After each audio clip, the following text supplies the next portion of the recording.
हाँ, very good morning class 6। बाबू, मैं हूँ अभिशार सर और आज आप सबके बीच में लेके आया हूँ आपके चैप्टर नंबर 7 का सेकंड वीडियो। इस वीडियो में आज हम लोग देखने वाले हैं ड्राइंग टूल्स के बारे में। ओके, ड्राइंग टूल्स क्या होता है, हम लोग ड्राइंग टूल्स का यूज़ कैसे करेंगे, इन सब चीज़ों के बारे में हम लोग इस चैप्टर में देखने वाले हैं और इसका प्रैक्टिकली भी हम लोग करके देखेंगे। ओके, लेकिन इस चैप्टर को ये टॉपिक शुरू होने से पहले मैं कुछ और बात आपको बताना चाहता हूँ। बाबू, मैं आप लोगों के क्लास को बार बार बोलते आ रहा हूँ कि बाबू पढ़ा करो पढ़ा करो पढ़ा करो, लगातार लगभग पर डे मैं ये बात बोल रहा हूँ, लेकिन आप लोगों का रिस्पांस रेट बहुत ही ज़्यादा ख़राब है, खास करके बॉयज़ सेक्शन से एक बच्चे को छोड़कर।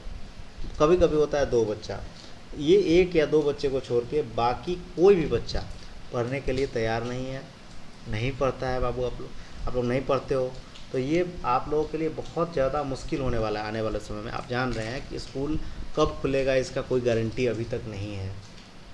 अब स्कूल खुलने का मतलब ऐसा थोड़ी है कि आपको चैप्टर नंबर 1 से ही पढ़ाया जाएगा। चैप्टर नंबर 1 से पढ़ाने के लिए आपके पास समय नहीं है। आपको जहाँ तक ऑनलाइन क्लास में हो गया उसके बाद ही पढ़ाया जाएगा ना, और इसलिए ऑनलाइन क्लास में जो कुछ भी पढ़ाया गया उसको ध्यान से समझिए। आप लोगों को मैं 1 दिन 2 दिन 3 दिन बहुत ज़्यादा समय देता हूँ। आप लोगों को क्वेश्चन आंसर के लिए मैं 2 दिन का समय दिया, 2 दिन में भी आप लोग क्वेश्चन आंसर नहीं दिखा पाए तो तीसरा दिन देना पड़ा। 3 दिन में आप लोग क्वेश्चन आंसर के साथ साथ डाउट भी पूछ सकते थे। ये भी मैंने ऑडियो करके बोला था कि आप लोग डाउट पूछना बाबू, लेकिन आप लोग डाउट तक नहीं पूछे। तो चलिए भाई, कोई दिक्कत नहीं, लगता है कि आप लोगों को सब कुछ समझ में आ ही रहा है, फिर कोई दिक्कत नहीं, हम भी अपना पढ़ा रहे हैं, कोई दिक्कत नहीं। बाद में आप लोग आओगे कि सर मुझे चैप्टर नंबर 1 में समझ में नहीं आया, तो बहुत ज़्यादा मुश्किल है, मैं नहीं बताऊंगा, क्योंकि आप लोग पढ़ते ही नहीं हो। अगर आप पढ़ते, क्लास में क्वेश्चन पूछते हैं तो बिल्कुल मैं ज़रूर बताता, लेकिन आप लोग एक्टिव ही नहीं हो। खास करके आपका क्लास 6 का बॉयज़ सेक्शन बिल्कुल भी एक्टिव नहीं है। गर्ल्स में 2-3 बच्चे एक्टिव हैं, एवरेज बोलेंगे हम, ऐसा नहीं बोलेंगे कि गर्ल्स अच्छा है बॉयज़ ख़राब है या जो भी ऐसा है। दोनों ग्रुप का सेम स्थिति है, 1-2 बच्चे से काम नहीं चलेगा। मैं चाहता हूं कि टोटल ओवरऑल आप अगर 10 बच्चे अटेंडेंस बना रहे हो तो 10 के 10 बच्चे हमसे क्वेश्चन पूछे, 10 के 10 होमवर्क सबमिट करें, 10 के 10 बच्चे वीडियो देखें, सारा चीज़ करें, लेकिन आप लोग का ऐसा होता नहीं। तो ये बहुत ही शर्म की बात है, और ये चीज़ बताने में मेरा 2-3 मिनट समय आपके वीडियो में चला जा रहा है, तो ये भी आप ही के लिए नुकसान है। मैं 2 मिनट में कुछ और टॉपिक कवर कर चुका होता। ठीक है, चलिए हम लोग आते हैं चैप्टर के टॉपिक के ऊपर, इंसर्टिंग शेप्स के बारे में, जो कि ड्राइंग टूल्स के अंदर में आता है। ओके, शेप ऑप्शन, मैं इसको अंडरलाइन नहीं कर रहा हूँ बाबू, लेकिन आप लोग अंडरलाइन कर लेना, कहाँ तक लिखना है मैं आपको बता दूंगा। Okay, shape option is present under insert tab in illustration group. Shape जो ऑप्शन है इलस्ट्रेशन ग्रुप के अंदर में पाया जाता है, जो कि कहाँ पे, इंसर्ट ऑप्शन के अंदर में पाया जाता है। It is also present on home tab under drawing groups. ये होम टैब में ड्राइंग ग्रुप्स के अंदर में भी पाया जाता है। ठीक है, one can draw lines, rectangles, arrows, arithmetical symbols, flow chart symbols, stars and banners. ये आपको कटआउट है बाबू, यहाँ पे टी होगा, cutout, action, buttons and other basic shapes easily with the help of drawing tools. आप ड्राइंग टूल्स की help से line, rectangle, arrow, arithmetical symbols, flow chart symbols, stars और बैनर्स, कटआउट्स, एक्शन बटन्स और तरह तरह के shape आप इससे लगा सकते हो। तो बाबू, इसमें एक भी लाइन छोड़ने के लायक नहीं है, इसको आप पूरा लिखेंगे, यहाँ तक, यहाँ से लेके यहाँ तक पूरा लिखेंगे। ओके, अब आता है बात नेक्स्ट, जो हम लोग को लिखने की बात है या फिर समझने की बात है, टू इंसर्ट शेप। हम लोग शेप कैसे इंसर्ट करेंगे, तो इसके लिए कुछ स्टेप दिए गए हैं, 4 स्टेप दिए गए हैं, ये चारों स्टेप आप लोग लिख लेंगे। ओके, बार बार बोलने की ज़रूरत नहीं है, आप लोग लिखते चले जाएंगे। अब इसके लिए क्या करना पड़ेगा, हमको शेप इंसर्ट करने के लिए सबसे पहले हमें इंसर्ट टैब में जाना पड़ेगा। मैंने आपको करके भी दिखाया था कि शेप कैसे लगाया जाता है, इंसर्ट भी करके दिखाया था पिछले क्लास के वीडियो में, एक बार और दिखा दूंगा। ओके, चलिए, तो सबसे पहले हम लोग को इंसर्ट टैब में जाना पड़ेगा। In the illustration group, second point में देखिएगा, in the illustration group click the drop down arrow present on the shape button. आपको इलस्ट्रेशन ग्रुप में शेप के ऊपर जो ड्रॉप डाउन एरो है वहाँ पे क्लिक करना है। A list of shape will appear, एक शेप का लिस्ट वहाँ पे अपीयर हो जाएगा। ठीक, select the desired shape and drag your mouse on the slide to draw the shape on the slide. तीसरा पॉइंट देखें बाबू, आपको अपने जो भी शेप आपको इच्छा हो लेने का, उस पर आप अपने माउस से क्लिक करेंगे और उसको ड्रैग करेंगे अपने स्क्रीन के ऊपर जहाँ पे आप इसको लगाना चाहते हैं। ठीक है, you can adjust the position, size and other properties of the shape. आप चाहो तो इसके साइज या फिर अलग तरह के पोजीशंस या फिर अलग अलग प्रॉपर्टीज इसको चेंज कर सकते हैं बाबू आप लोग। ओके, अगला चीज़ ध्यान देंगे, as soon as you insert a save format tab becomes visible. जैसे ही आप लोग सेव को वहाँ पे लगाएंगे, वहाँ पे सेव फॉर्मेट का एक बटन विजिबल हो जाएगा। ओके, जो कि आप लोग देख रहे होंगे। अब मैं आपको दिखाऊंगा अभी, खास करके मैं जब प्रैक्टिकली करके दिखाऊंगा वहाँ पे आपको दिखाऊंगा। ठीक है, यहाँ पे आपको क्या होगा कि आपको प्रोवाइड करेगा कि आप अरेंज कैसे करेंगे, अलग अलग तरह के स्टाइल कैसे लगाएंगे, कलर्स कैसे लगाएंगे, ये सब चीज़ आपको वहाँ पे प्रोवाइड किए जाएंगे। तो ये हमारा रहा सेव का बात। उसके बाद हम लोग अरेंज का बात देखेंगे, लेकिन उससे पहले हम लोग इसका प्रैक्टिकल करके देखते हैं। ओके, चलते हैं हम लोग पावर पॉइंट पे। तो हम लोग आ चुके हैं पावर पॉइंट पे। तो हम लोगों को जाना पड़ेगा इंसर्ट में। इंसर्ट में जैसे ही हम लोग गए, आप देखेंगे इंसर्ट में जाने के बाद यहाँ पे आपको दिख रहा होगा सेव।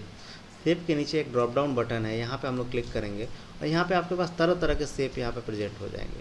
फॉर एग्जांपल मैं लेना चाह रहा हूँ एक एरो का सेव, ये सेव मैं ले लिया और माउस कर्सर को हम लोग जहाँ मूव करेंगे वहाँ पे ये ड्रॉ हो जाएगा। यहाँ पे आप देख रहे होंगे एक ड्रॉ हो गया सेव हमारा। ठीक है, अब सेव जैसे ही हम लोग का ड्रॉ होगा तो यहाँ पे कुछ ऑप्शन दिखाई दे देगा आपके पास। यहाँ पे कलर का, यहाँ पे आप खासकर सेव स्टाइल देखेंगे, सेव स्टाइल किस तरह का होगा। यहाँ पे बहुत सारे तरह के स्टाइल है, बहुत सारे तरह के कलर्स है, जिसको हम लोग सेलेक्ट करेंगे वो यहाँ पे प्रेजेंट हो जाएगा। ये तरह तरह के कलर, इसके बारे में हम लोग आगे देखने वाले हैं। तो ये कुछ ऑप्शन हमें यहाँ पर मिलने वाले हैं। ओके, तो ऐसे हम लोग सेव अप्लाई कर सकते हैं। ये जो 5-6 पॉइंट लिखे थे, 4 पॉइंट, इस चारों पॉइंट को आप लोग अपने इसमें बुक कराएँ, फेयर कॉपी में आप लोग लिख लेंगे। ठीक है, अब आता है बात अरेंज। अरेंज का मतलब आप लोग समझ रहे होंगे। अरेंज का मतलब सही तरीके से, व्यवस्थित तरीके से किसी चीज़ को अरेंज करके रखना। ठीक है, use format tab after selecting the objects to arrange object on the slide by changing their order, position and rotation. आप जो ऑब्जेक्ट का जो जितने ऑब्जेक्ट किसको बोलेंगे, जो भी हम लोग अपने स्क्रीन पर बना के रखेंगे उसको हम लोग ऑब्जेक्ट बोलेंगे। तो उस ऑब्जेक्ट को हम लोग किस तरह से अरेंज करें, इसके लिए हमारे पास अरेंज बटन यानी कि फॉर्मेट टैब में वो चीज़ अवेलेबल होता है। ओके, इसके लिए क्या करना पड़ेगा, हाँ एक और चीज़, जब हम लोग ऑब्जेक्ट लगाते हैं तो वो जब अरेंज करेंगे तो उसको तरह तरह का पोजीशन मिल जाएगा, यानी कि अलग अलग तरह का पोजीशन मिल जाएगा। अब वो कहाँ का पोजीशन, जैसे कि इस पिक्चर में मैं अपने स्क्रीन पे इतना पिक्चर नहीं बनाने की कोशिश करूँगा बाबू, इसमें बहुत ज़्यादा समय लग जाएगा। ठीक है, यहाँ पे बहुत सारे पिक्चर्स बनाए गए हैं। तो आप देख रहे होंगे यहाँ पे जो मैंने एरो अभी बनाया था, ये एरो बाहर की तरफ है, लेकिन जैसे ही अरेंज का यहाँ पे हम लोग यूज किए हैं, अरेंज यूज करते ही आप देखेंगे कि ये एरो है पीछे की तरफ चला गया है। ओके, तो ये एरो अरेंज हो गया पीछे की तरफ, बाकी का सेप भी दिखेगा और एरो भी दिखेगा। लेकिन इस एरो के कारण पीछे जो स्माइली बना हुआ ब्लैक कलर का, ये बिल्कुल नहीं दिखाई दे रहा था। तो अरेंज तो नहीं था, लेकिन जैसे ही अरेंज किए तो वो सही हो गया। ठीक है, you can also group many object so that they can be treated as single object. आप बहुत सारे ऑब्जेक्ट जो हैं उसको एक ग्रुप में लगा के आप सिंगल ऑब्जेक्ट भी ट्रीट करा सकते हैं। यानी कि 5 पिक्चर लगाएं, 5 को एक ग्रुप बना दिए और 5 को एक ऑब्जेक्ट के रूप में ट्रीट करवाएंगे। अपने कंप्यूटर को बताएंगे नहीं ये एक ही ऑब्जेक्ट। ठीक है, अब select the objects and all such option become available on the right click also. ये जितने भी ऑब्जेक्ट के ऑप्शंस हैं वो राइट क्लिक जैसे ही हम लोग दबाएंगे, ओके, राइट क्लिक बटन जैसे ही दबाएंगे वहाँ पे सारे ऑप्शंस अवेलेबल होते हैं। ओके, और साथ साथ ये जो यहाँ पे आप देख रहे होंगे फॉर्मेट में ये सारे चीज़ मिल जाएंगे आपको। अरेंज का ऑप्शन यहाँ देख रहे होंगे, यहाँ पे सॉरी बाबू यहाँ पे देखिए फॉर्मेट का यहाँ पे टैब आ गया। यहाँ पे अरेंज में आप देखेंगे bring forward, send backward, selection place, rotate, align और कितना ऊपर नीचे करना है, ये सारा कुछ यहाँ पे आपको मिल जाएगा अरेंज के ऊपर में। ओके, चलते हैं आगे। अगला टॉपिक हमारा है क्विक स्टाइल। क्विक स्टाइल क्या होता है आपको पता होना चाहिए वो जो मैंने अभी आपको दिखाया था। Quick style help you to save time by using design from among the inbuilt design. Inbuilt का मतलब ऑलरेडी बना हुआ, पहले से बना हुआ। तो क्विक स्टाइल आपका टाइम सेव करता है, क्योंकि पहले से बना हुआ डिज़ाइन है उसको आप लगा के तरह तरह के बॉर्डर्स बना देंगे, कलर्स बना लेंगे, अलग अलग तरह के कॉम्बिनेशन बनाएंगे, अलग अलग तरह के इफेक्ट लगा के आप अपना समय बचा सकते हैं और अट्रैक्टिव अपने पावर पॉइंट को बना सकते हैं। नेक्स्ट लाइन देखेंगे, use format tab to choose a visual style for a shape और ए लाइन। आप फॉर्मेट टैब का यूज करेंगे विजुअल स्टाइल और शेप के लाइन को चेंज करने के लिए। This option is also present under home tab and drawing groups. तो ये याद रखना है बाबू, मैं इसको अंडरलाइन कर देता हूँ, ये लाइन आप लोग लिख लेंगे और जो लाइन मैं अंडरलाइन कर दे रहा हूँ वो लाइन आप लोग लिख लेंगे। ओके, ये लाइन आप लोग लिखेंगे।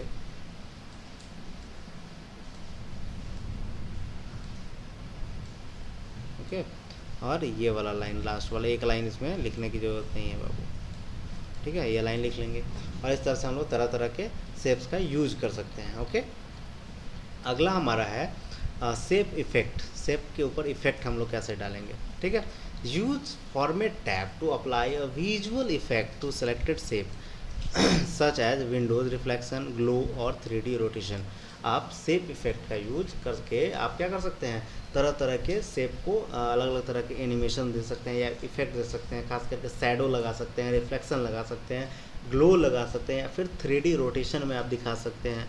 This option is also present under home tab in drawing group. ये ऑप्शन भी होम टैब और ड्राइंग ग्रुप के अंदर में पाया जाता है। ये सारे लाइन्स आपको बाबू लिख लेने हैं, ये जो टोटल है इसको आप लोग लिख लेंगे और अगले क्लास में आप अपने फेयर कॉपी में लिख के इसको चेक कराएंगे। और अगला टॉपिक हम लोग अगली क्लास में शेप फिल से स्टार्ट करेंगे। ये थोड़ा सा अलग हो जाता है शेप फिल, इसलिए मैं यहीं तक रखा हूँ, ठीक है। उसके बाद शेप आउटलाइन वगैरह है, ये सब हम लोग अगले क्लास में देखेंगे। उसके बाद इंसर्टिंग टेबल देखेंगे, ये सब सारा कुछ हम लोग अगले क्लास में देखने वाला है। तो इस वीडियो में इतना ही, मिलते हैं अगले वीडियो में। Thank you.